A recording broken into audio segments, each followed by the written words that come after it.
Hi YouTube, it's your girl Chantel, owner of Unruly Queen, and I'm back again with a new video, guys. So it's been a long time since I've been on YouTube.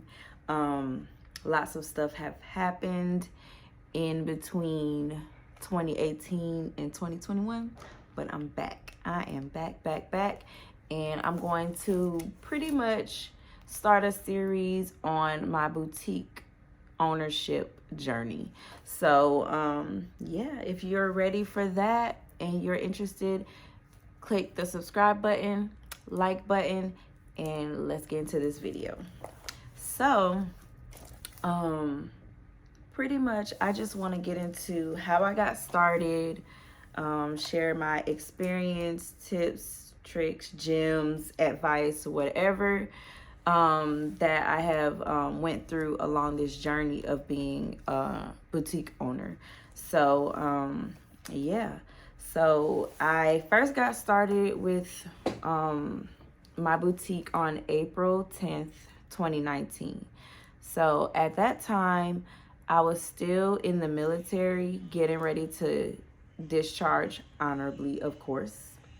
But yes, so pretty much I was going through separation out of the military, and throughout that last year of being in the military, I had to figure out what I wanted to do once I got out. You know, like, did I want to go to school? Did I want to, find work? Did I want to start a business? Like, what do I want to do? But one of the main reasons why I got out is because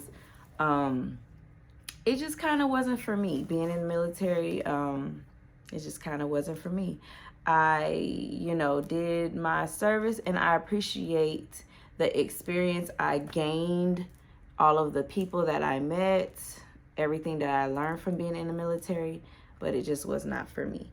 So maybe I can get into like a deeper video of why I got out the military on another video.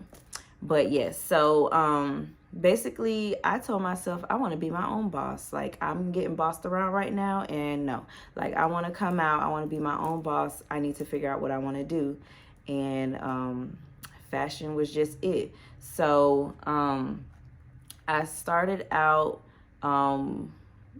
looking for like names and what did I want to come up with for my store.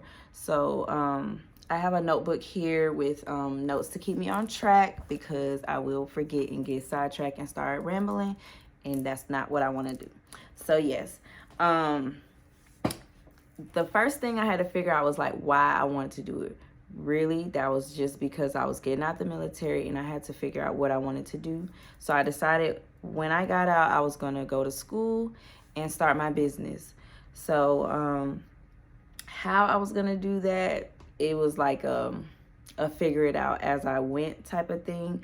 I just pretty much started doing a lot of research into owning a clothing store and things of that nature. And back then, it kind of was not a lot of information online, but it seems like it just kind of blew up in the last couple of years with like information everywhere. But basically back then it was just hard. It was rough, and I was just still learning. But yes, and I just had to figure out like what I wanted to sell, what I wanted to, bring to the people. So yeah, coming up with my business name was probably one of the like tough things. I had like so many names in my mind, and one day I was just scrolling, and my background is a Caribbean background, so I follow a lot of like Caribbean blogs and stuff like that. And yeah, the name Unruly Queen came from me kind of just scrolling, and I kind of seen something on one of those pages or something like that, and it kind of stuck with me. So what I did was I started researching to see if like there was any other Instagram pages that had that sort of business name. Was there a website out there? Were there any Facebook pages and things of that nature? Just kind of like looking around, trying to, scratch the surface to see. And then I went online to also check and see if there were any like business licenses and trademarks with the name, and I found none. So here we are today, Unruly Queen. Um, so yeah, basically I checked everywhere and that was all she wrote. So I started making the social media pages, the emails, and things of that nature, just to kind of lock in my name that I wanted. So like in case magically somebody came behind me and took the name before I could even get started. So I just made sure I went, did all of those accounts, and that was it. So business license. So depending on where you live is how you need to establish, like if you need a seller's permit, business license, like what do you need for your area. So I live in a city that has become their own like entity, so I had to do everything through my own city, not the county. For some reason they don't want us doing it through our county, they want us to do everything for our city. So I did all of that. So I'm not like a business license professional or sales permit for professional. All I did was just Google and research what I needed to do to get my business legalized. So pretty much that's what you need to do. And even if you have to call around, because I had to call around, and I actually went to the wrong place at first, and then they told me where to go based off of where I am in my state. So yes. Yes, somebody is talking in my background, so hopefully you guys can't really hear that, but yes. I'm back. I'm back. So sorry about that. Yes. My background noise just no. So anyway, back to what I was saying. So just make sure, as far as your business license, you do your due diligence for your business and look for the documents that you need to legalize your business.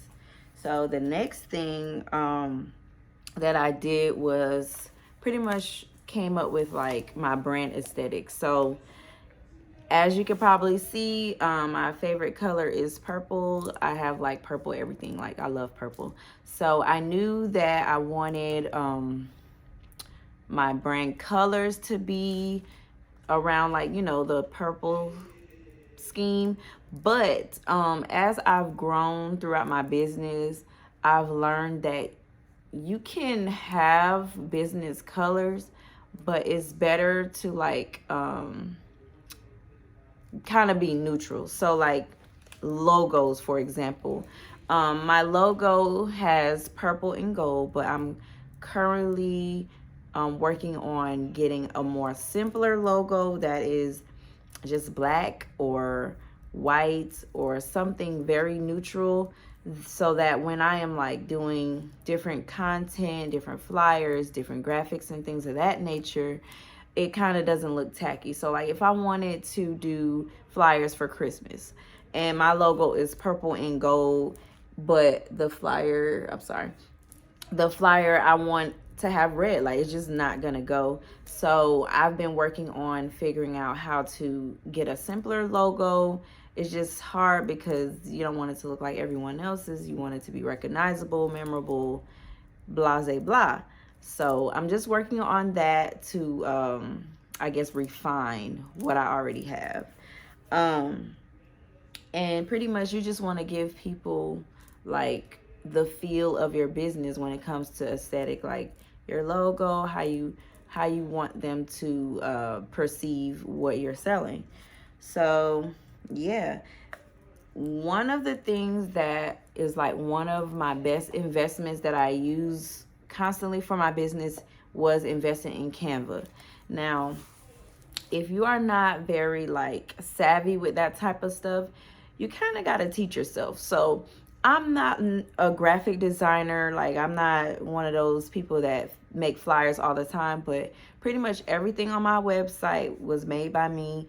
Everything on my Instagram as far as graphics made by me, and I use Canva. So I use the Canva Pro, so I definitely pay for the service because there's much more that they offer once you have the Pro. So, also in Canva, like I keep all of my hex codes. So hex codes is like colors. So you want them to be kind of like along the same lines. So you kind of want to use the same hex code to, I guess, remember all of the different things for your different flyers as far as colors go. So hex codes, fonts, it remembers all of that stuff on your Canva for you. Like it has a section where it's called like branding or like a brand kit or something like that, and it keeps your hex codes for you. You can even make like color palettes. So like if you want to do a fall collection and you want to use certain colors, like you can start messing around with the hex codes and just make a color palette for your fall collection and keep it there. And also it can remember all the different fonts that you like to use so that it could kind of stay like along the same scheme for your brand. So Canva. All right, so budget was like one of the things that I was worried about getting out because I knew I wasn't going straight into like working for someone. So I had to really make sure I saved my money and budgeted for what I wanted to do once I started my launch. So yeah, it budgeting at first is kind of tough. I'm not even gonna lie, like I'm gonna be real honest. Like everyone's like, oh yeah, I started my business with this amount of money, blah blah blah, but it's easier said than done. Like once you start researching for inventory and all of this stuff, like it's like your eyes start like wondering like, oh my god, like I want to sell this, I want to sell that. So when you start budgeting, make sure you're also researching in the middle of that to see exactly what the market is for what it is you want to sell, and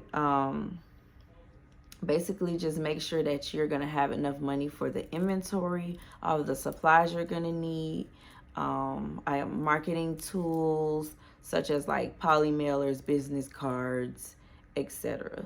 So yeah, I can probably get into another video about budgeting on some other time. So yeah. Then now, website, y'all. Website. Whew. So I have been through a journey when it comes to websites. So when I first got started, I think I was just looking around. I knew about Shopify, but I did not know enough. So like I knew a lot of people used it, different stores that I've seen use it, but I didn't know like the caliber of what it could do for your business. So I think I started out with like a big cartel at one point. Then I moved to WordPress thinking that that was better, and it was a disaster. Like WordPress uses WooCommerce as their like shopping platform. So like you have your WordPress platform, but you have to install WooCommerce if you want to sell on your WordPress. It was just too much, like too much. That's another video, like why you need to use Shopify, like period, sis. Like if you want to scale your business and just have a clean website with great analytics, like literally Shopify tells you everything under the sun, even things you wouldn't even think that it tells you. So definitely I'm going to write that down to make sure that we get into a video about like why you should use Shopify for your website. So for my website, that as well has all been done by me. Like I am a firm believer in like in the beginning, you need to keep all your costs as low as possible. So that's what I did. And I kind of just taught myself how to update my website, change the graphics, upload all of the products and descriptions and all this stuff. Like you just kind of got to get in there. Now, if you have in your budget for like paying someone to design your website, then that's fine and dandy. But for me and my budget and what I wanted to do, I definitely got in there, learned, and still kind of learning now. Like 2 years later, going on my third year, still learning. So yeah, it's a work in progress, but it'll get better. So and if you want to check it out, it's unrulyqueen.com. So yeah, get those websites going, because that's like the next step. Like, you have to have that website. I don't like the whole DM to purchase. Like, no, that gives me like scammer vibes. Like, I'm not DMing you to purchase nothing at all. So yeah.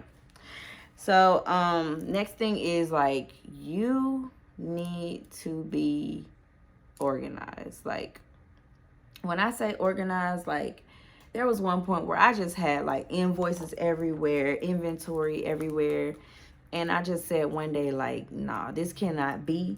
So I ordered an accordion file for all of my invoices, and I labeled mine, like some people do theirs like monthly, like January, February, but I did mine alphabetically.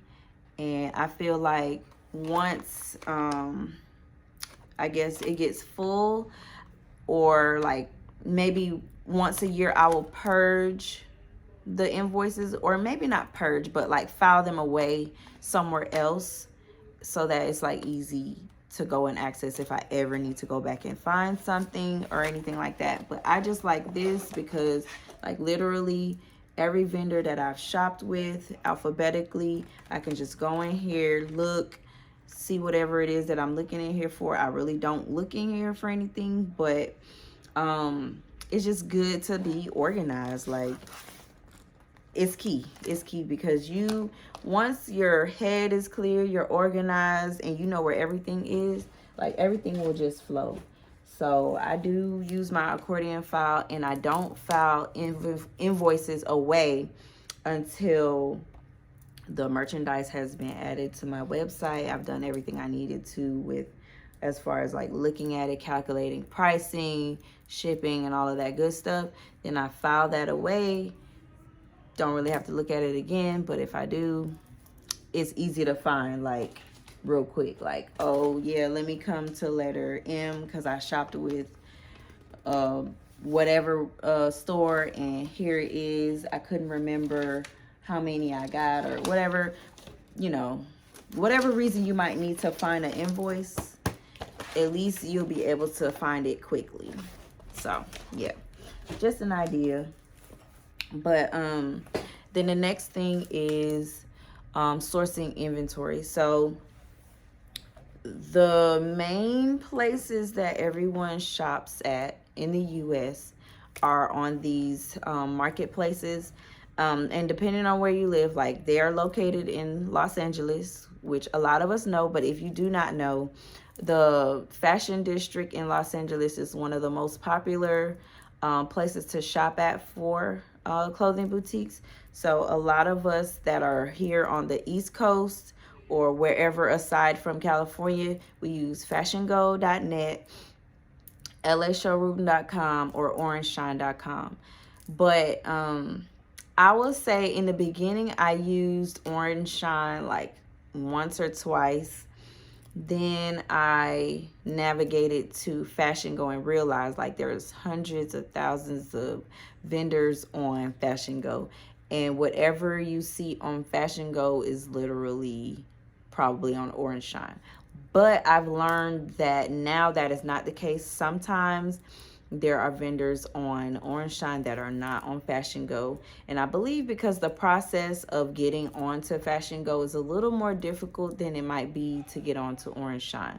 But nonetheless, a lot of the good quality vendors are all on Fashion Go. And then I have shopped on LA Showroom.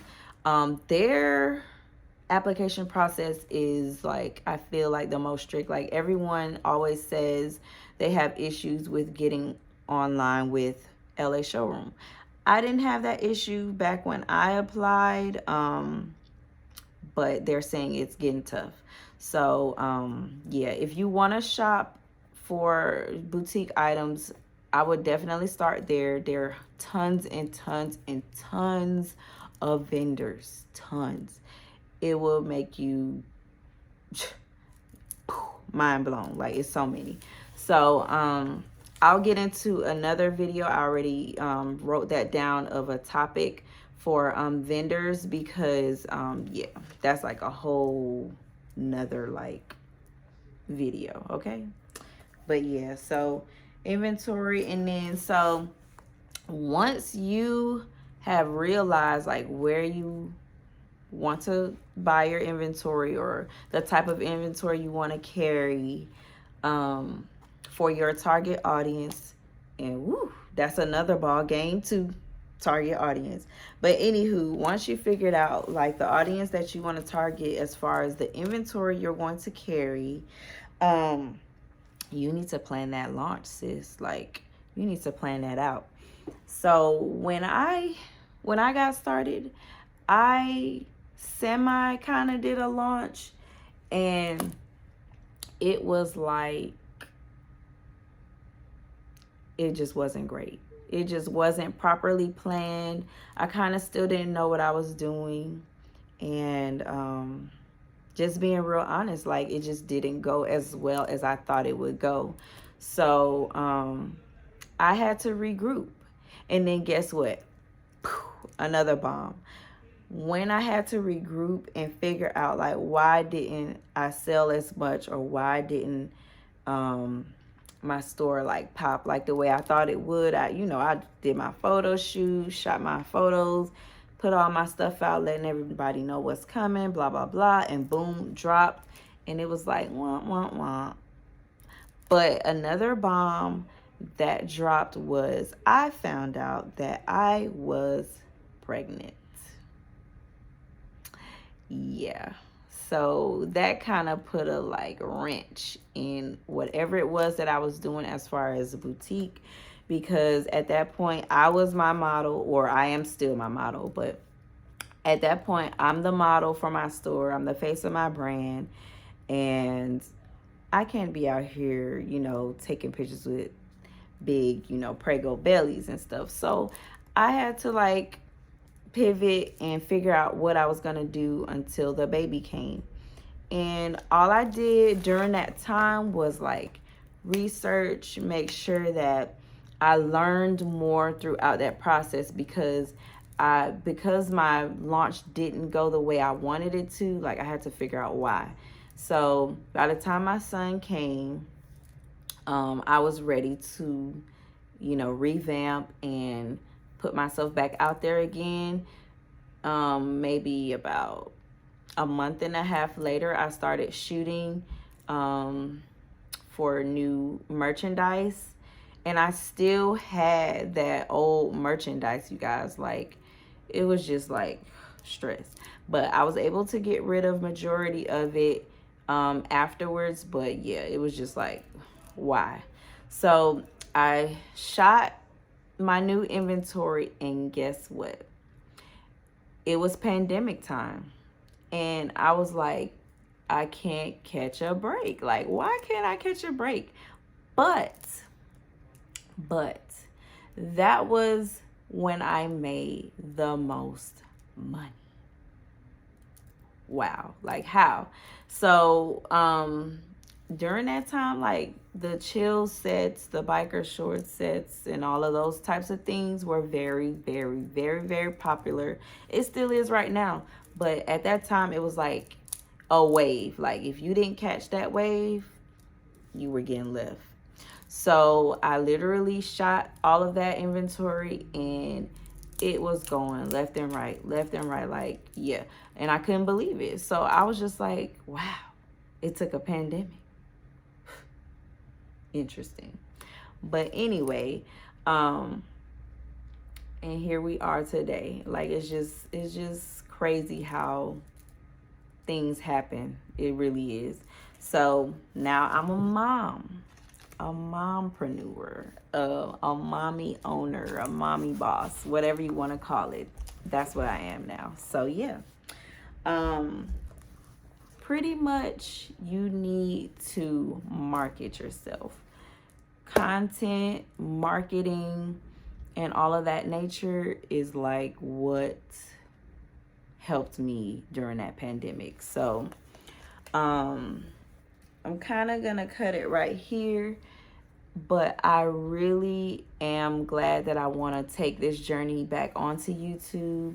I've been wanting to do it for a while. I've just kind of procrastinated on it and kind of just wasn't sure if, like if it would work for me. But I'm just going to, take a leap of faith, just like I did with relaunching after I had my son with my business, and just get back out here in my grind mode on my YouTube. So yes, we're going to turn down a different lane for my YouTube and go down this business journey. So I hope that you guys enjoyed this video. I hope that you stay along for the ride. And yeah, make sure you comment. Let me know any topics you want me to go over. If you have questions and things of that nature, I'm going to link down below my website. So if any of you want to kind of look at what I have going on, you'll be able to see. And yeah, make sure you subscribe and hit that bell, because I'm coming at you again. Thank you guys for tuning in, and I'm out.